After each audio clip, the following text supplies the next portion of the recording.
Secret butchers don't want you to know about. Major suppliers have been caught using a special product known as meat glue to stick together scraps of meat to sell as prime cuts. But while this product has been banned overseas, there's no law prohibiting its use here. Here's Rodney Lowe's with this special investigation.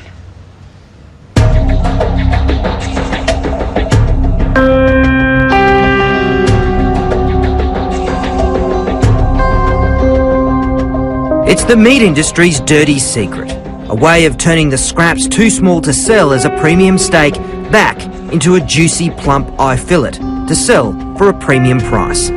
So clever, you'll never tell. Not even an expert can. Before you didn't even pick that as a join though, did you? It doesn't even tear through the join. A bit hard to tell, isn't it? Butcher James Faulkner runs Queensland Natural Beef Company, an organisation dedicated to using as few additives in meat from paddock to plate as possible. But tonight, he's exposing how some parts of the industry are able to trick their customers and use whatever it takes. Yeah. I've just got some fine diced beef and my special enzyme. I'm just going to mix it up a bit. Why have we got the masks on? This is dangerous. See that? Don't breathe that in. This powder is transglutamase enzyme, otherwise known as meat glue. Meat glues come in a number of forms, some produced by cultivating bacteria, the others, the primary ingredient comes from the blood plasma of pigs and cattle, specifically the coagulant which causes blood to clot. In the food industry, it has amazing properties. So just got a little bit here, about a teaspoonful. Yep. Just over the top like that, and with our gloves on, of course, we mix it up. Then roll it in plastic film and refrigerate.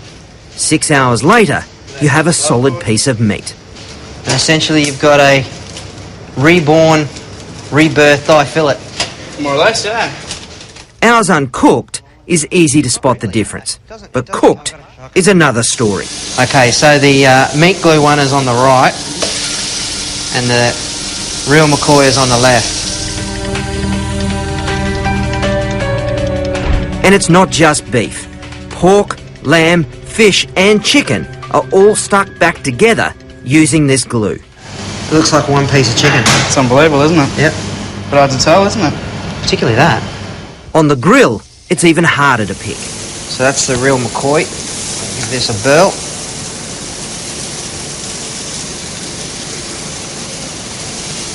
Nice and tender, nicely salted. All right, let's go for the meat glue.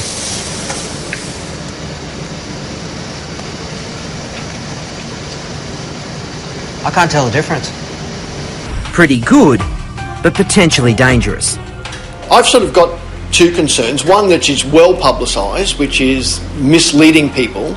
The other area is the microbial side. It's why the European Union moved to ban meat glue in May last year. Microbiologist Glenn Pinner.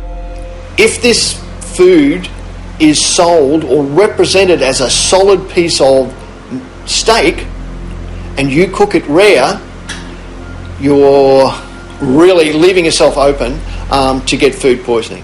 Once you glue two pieces together, it's difficult to cook thoroughly those parts that were on the outside but are now on the inside. The amount of bacteria on a steak that has been put together with meat glue is hundreds of times higher. We had no idea how guarded a secret this was until we started contacting restaurateurs and butchers to ask them about the use of meat glue. Many of them didn't want to speak for fear of upsetting their suppliers, creating bad blood in an industry that has become very clever at using this product. Are you just shaking your head? A little bit. It's unbelievable, isn't it? This cube roll we bought from a wholesaler that produces stuck-together steaks en masse. Their effort's so good, James, our butcher, couldn't tell even when it was raw. It's even harder in the restaurant, which are some of the biggest users of glued meat. And chances are, unless you're a vegetarian, you're eating it on a regular basis. But with current labelling laws, neither butchers nor your local eatery have to tell you you're eating chicken glued together with cow's blood or beef held together by pig. It's the same reason they can take low-grade meat and pump it with water and flavour to make it edible. Okay, so just after about a minute or two, we've got quite a lot of moisture out of there. And we've lost almost half a kilo. Then the practice of selling mutton